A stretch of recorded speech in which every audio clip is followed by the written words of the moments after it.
Welcome to Story Comic Presents, where we interview amazing storytellers and artists. This is episode 284. I'm your host, Barney Smith of StoryComic.com, and we're truly excited to have with us the professionally acclaimed illustrator and highly talented creator of CosmoNatalya, Journey to Planet X, R.W. Nunl. Hey, Barney, thanks for having me. So congratulations are in order. You only have, as of this recording, 2 days left, basically, of your Kickstarter, right? And you've doubled your pledge goal. So yeah, you are now at 4,200. Your goal was 2,000. Yeah, it's been incredible. I'm like super thrilled, with the performance of the campaign. Right. And so being your first Kickstarter as well, what would you say is part of what's part of the formula for having such a great success on your first Kickstarter? You have to spend a lot of time trying to network and reach out to people and get as many people to share your stuff as you can.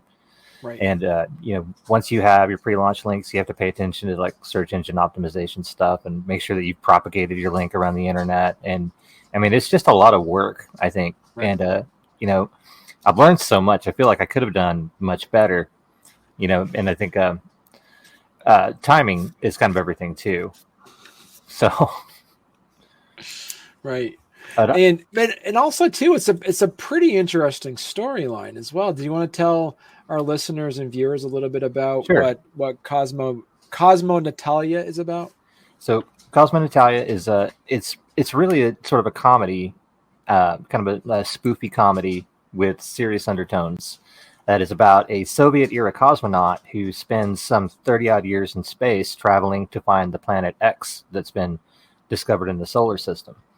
But in the time that she's gone, the Soviet Union falls apart and, things change. Other countries discover planet X and they send newer, faster spaceships so that when she gets there, an American spaceship is a modern day American spacecraft is also there to meet her on the planet. And, of course, there's a space battle and, she winds up on the planet with alien dinosaurs and a tyrannical, kind of a middle management level warlord on the planet. And this was also co-written by your friend Dean Page, who you also did some previous projects with. Right. Yeah. Dean Page is somebody that I met during his Return of Jake Sunrise Kickstarter, which is the next issue of that's going to be launching pretty soon also. But we met, working on that, and we started talking about this while we were working on his project. And once that campaign finished, we basically jumped right into this one, and it all came together kind of just super fast. So I'm kind of curious because you came up with the idea of this comic, and it's a three issue. It's intended to be at least 3 parts. Yeah. Is this kind of also some level of symbolism to your own professional career, because you were gone for a while from the art scene? I mean, then you kind of came back, and this is also with like Natalia. Things happened while she was gone, and now she's trying to catch up with everything.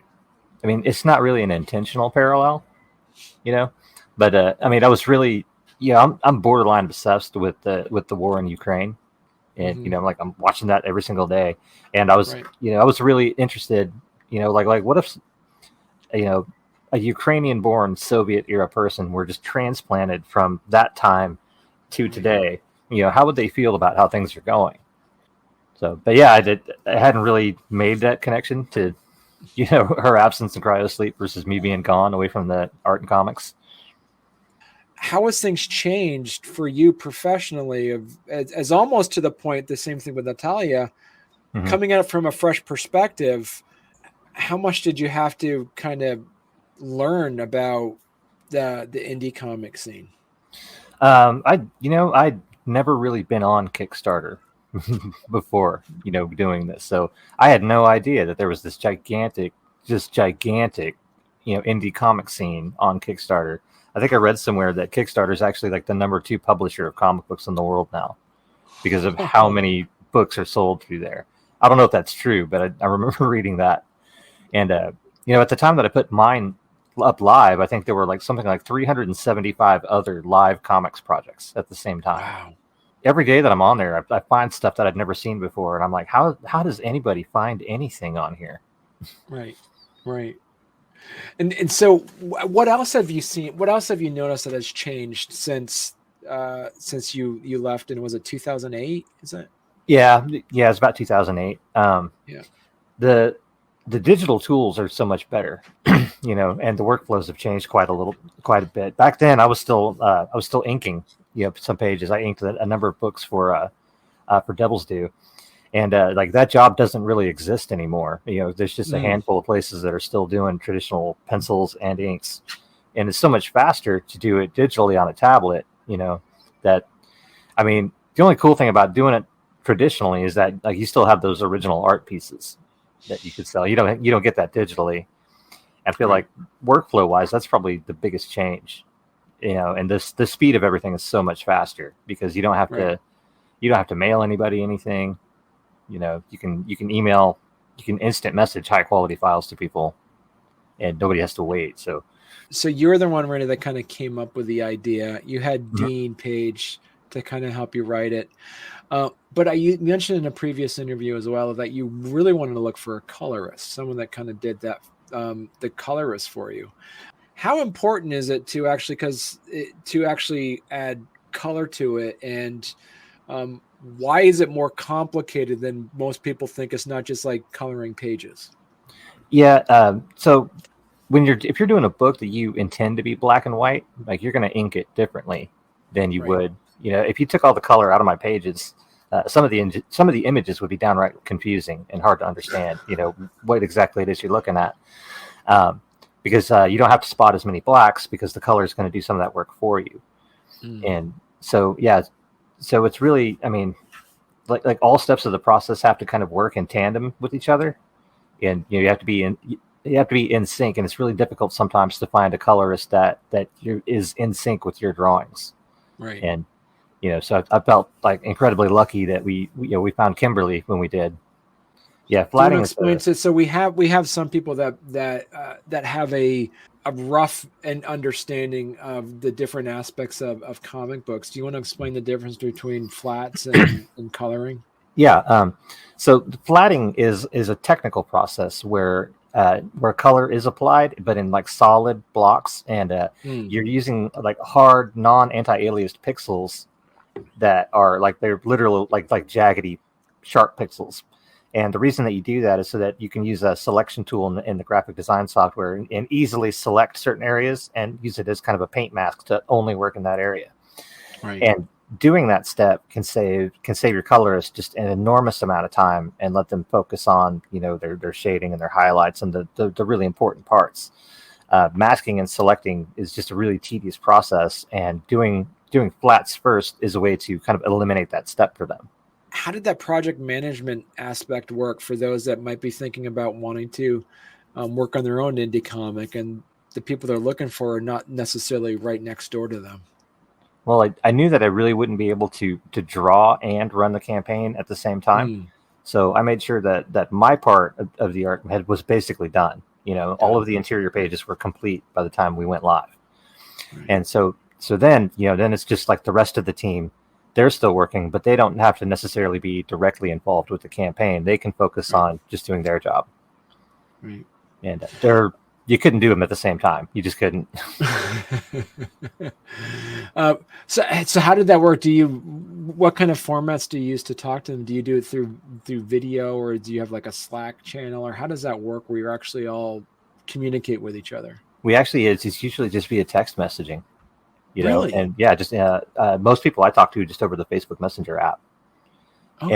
And then there's also kind of like a master email chain.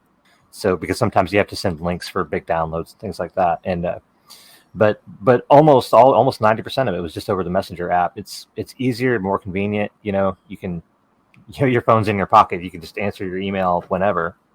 Right. and you can access that same conversation from your computer. So that when you got this Kickstarter launched, that you were kind of planning on losing money on that. Is that true? that is true. I think that we'd spent something like $2,500 or so out of pocket, and then so the goal was only $2,000. Right. Because I didn't. It's my first campaign. I really didn't know like what kind of response I was going to get, and I'm like, gosh, I'd really rather make like $5,000 or $6,000 on this thing. But I didn't want to put that as the goal because I was like, yeah, like nobody's ever heard of you. You're not going to make that. It's not going to happen. I kind of shopped around at other books and looked at what their goals were, and gosh, you see a lot of people putting like $100, $200 goals out there, and then they go around telling everybody like, yeah, I'm like 4,000% funded. It's like it's cheating a little bit, But yeah, that's how we arrived at the $2,000 goal for that. Right. That would have if we'd only made $2,000, that would have been cool. It would have hedged my losses on it, and we still would have put the book out. When you created the actual storyline, did you script it out? Did you kind of build the world? How did you actually put it together, the first draft of it? So the first draft of it was done just really quickly. It was inspired by a drawing that I was working on, and then a quick conversation with Dean. And just after that, like the general like bullet point happenings of the story were kind of already in my mind, and I started laying it out like a kind of a 3-act structure for each book. And I very quickly found out while I was doing that I really need somebody else to write this. It's just like writing is more like, you think there's only like 100 words on a comic book page. How hard could it be, right? And then you sit down and start doing it. It's harder than you think. So I wrote Dean into it, and he really helped take this is kind of like basic chunky idea that I had and helped refine it into a comprehensible narrative. Like throughout the process of it, like he kind of wrote the script, and like once he wrote it into a script format, and I started drawing, and then as the drawings went, like I would change stuff in the drawings, and then we would go back and see how that would affect the script, and so it was this very organic back and forth process. It wasn't a rigid like, here was the script, you draw the script thing, which is how I'm used to working, from back in the day. Right. Now, what about the world building aspect of it? Like, there's alien races. I mean, you're creating a completely different planet. How did that process work? That was one of the most difficult things. Is like there is this alien race on the planet, but we kind of cheated out a little bit. Instead of building this whole culture on the planet, like we made them visitors also. Like they're stranded on this planet. Oh, okay. And there he is. It's our bad guy, the Kravinian, our warlord, and he's got a kind of a menagerie of captured alien girls held captive there. And so, did you go in deep to actually create like the races and just and all the alien races and just like their how their what's the word, their biology? And what planets are they from as well? How deep have you gone backwards to help with that world building aspect of the story? We've actually been kind of intentionally vague on that because because this story is only intended to be 3 issues, so it doesn't really need lots of development. But we didn't want to make choices now that we would have to stick to in case we do more. Okay. So we tried really hard to make sure Dean had a lot of freedom to do. And he does have a lot of crazy world building stuff that he wants to flesh out a whole universe out of this book. Right. So we wanted to make sure that he had like the freedom to be able to do that after these books are done. Okay. So talk to us a little bit about also from the business perspective, the contracts. Say, for instance, that we had somebody that, similar situation who would say, I got this idea, but I got to hire a writer for this. So who owns the IP of CosmoNatalya then? So Dean and I are going to co-own that because we're the 2 people who had to work on this without getting paid. Yeah. And so you can't expect somebody just to work for free and then not have anything, right? I had to give Dean some ownership of this. Right. And but like once like CosmoNatalya is it's like it's an important project for me, and I've really loved working on it. But it's not really my baby, Like I have like other projects that I want to do more than I want to do CosmoNatalya once CosmoNatalya is done. But Dean, like Natalia, kind of is turning into his baby, and so I'm once these 3 books are done, I might be more than happy to kind of just let him take it and run. Right. So there are no real contractual agreements. This is it's like kind of just strictly a gentleman's agreement about the properties, and and I always joke with him that well, you're just going to keep me informed before we sell the movie rights to Netflix. So we talked about the world building aspect of it, but what is this is a science fiction setting. How's the science different? Because you mentioned she went off the planet X well before everybody else, but then technology is like, so did you and Dean have to like tweak and kind of invent technology, or did you, how specific did you get from the science aspect of the science fiction? I'm kind of a nerd about like rockets and stuff, and so one of my personal interests. So I spent time actually looking at like what the Vostok engines, from the Apollo era, the Russian spacecraft, like what kind of thrust they had, and how far away people speculate that Planet X might actually be, and how long it would take to get there using that technology, and likewise this, today we have much better rockets. They're much faster, more powerful, and so like this 30-year trip back then, it's like a 9-month trip now. Right. And so have you been specific though in the comic? Because you're very specific on when it starts.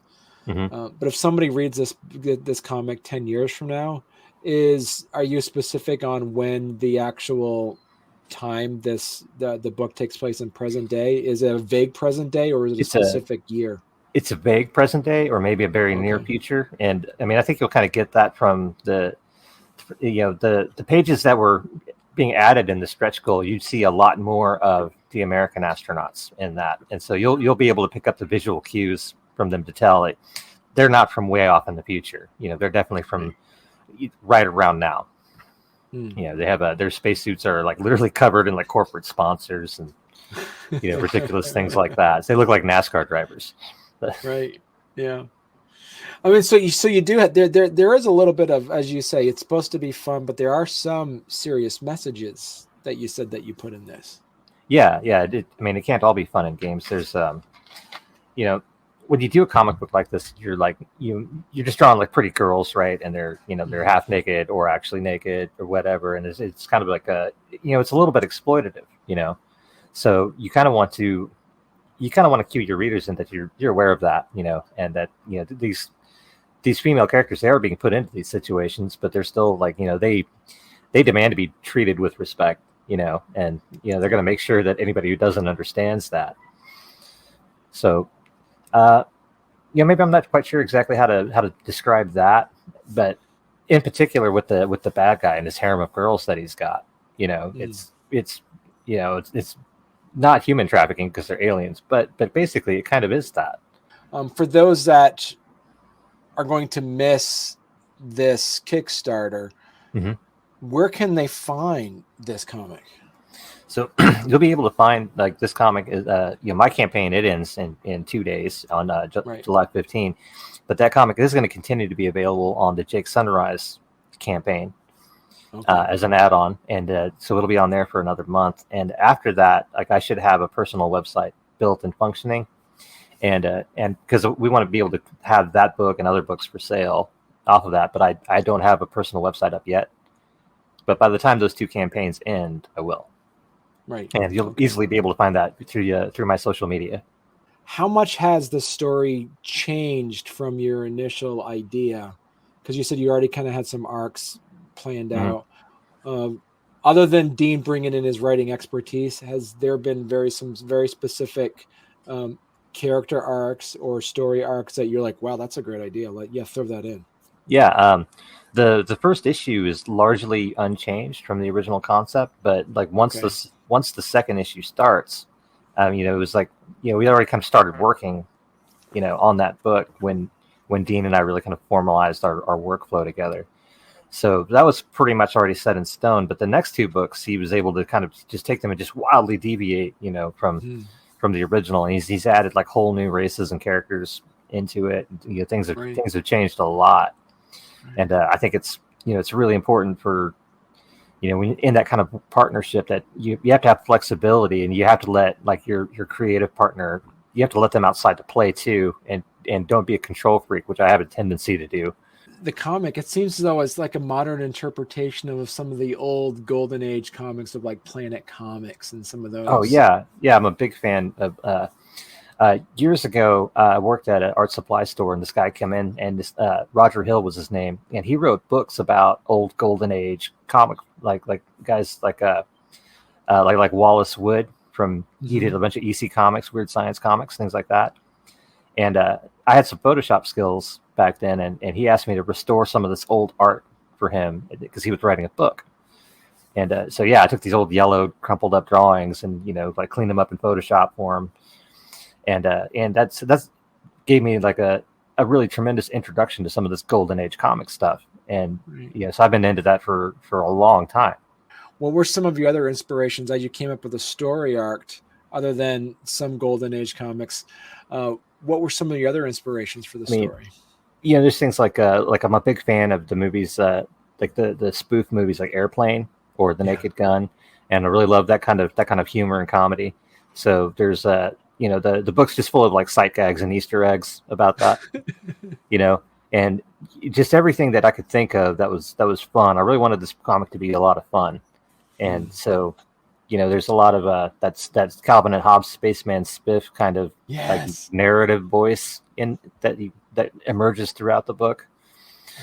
And I just love all that stuff, and I feel like there's a lot of people that do, and when they read it, they're gonna find all of these little hidden gems. So that was one of the things that connecting with Dean about. So Dean kind of has the same humor as you do. Mm-hmm. Okay. Yeah, he does, and he has a crazy memory for all these wonderful things that I'd completely forgotten about. Was always sending me, like pictures of old toys, like, "Hey, you remember these?" And I'm like, "Oh my God, Silverhawks! I hadn't thought about that in years."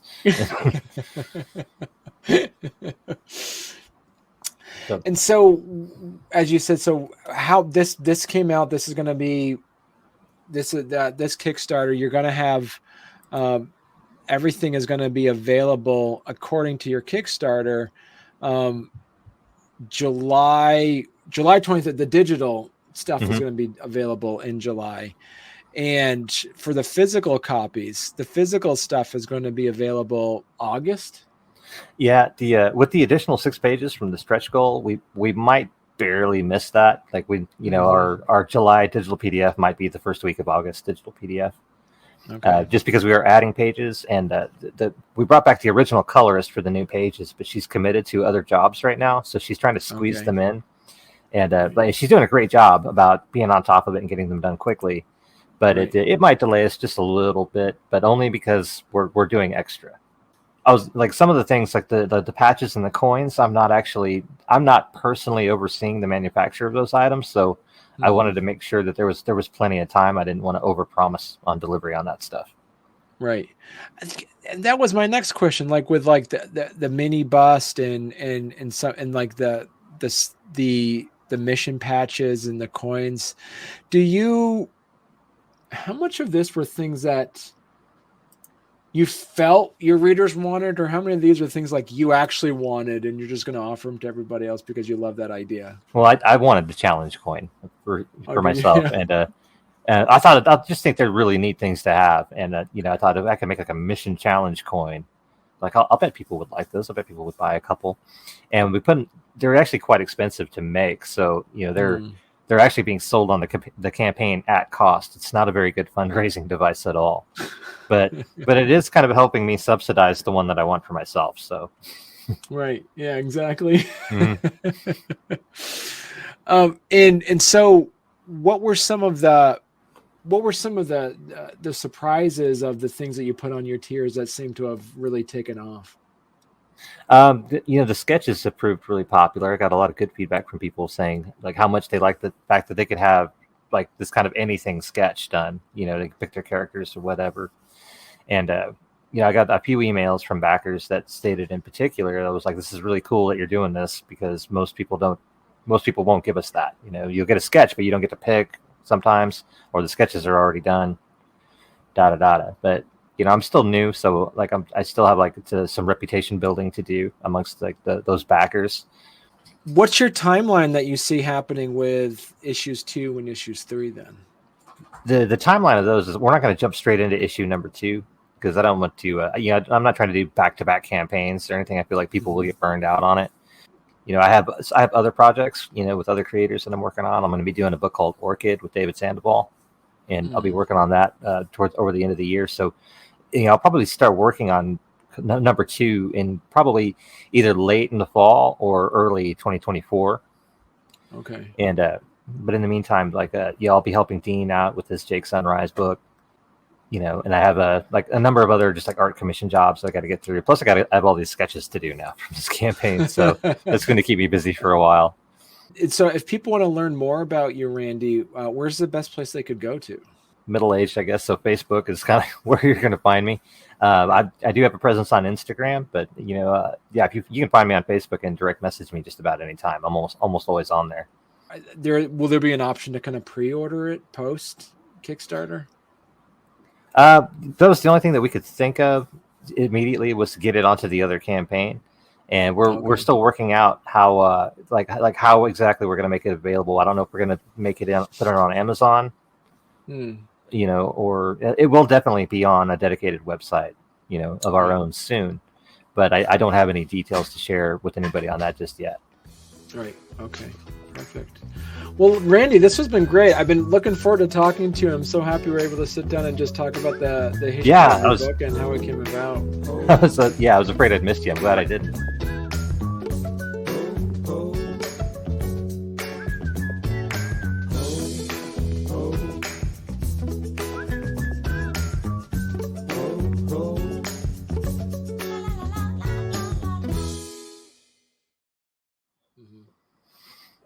Right.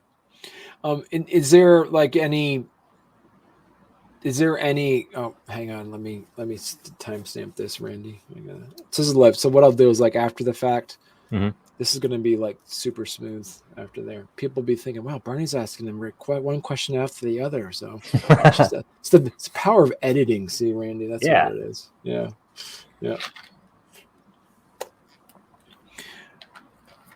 So, in order for this to also to kind of be an evergreen, an evergreen interview,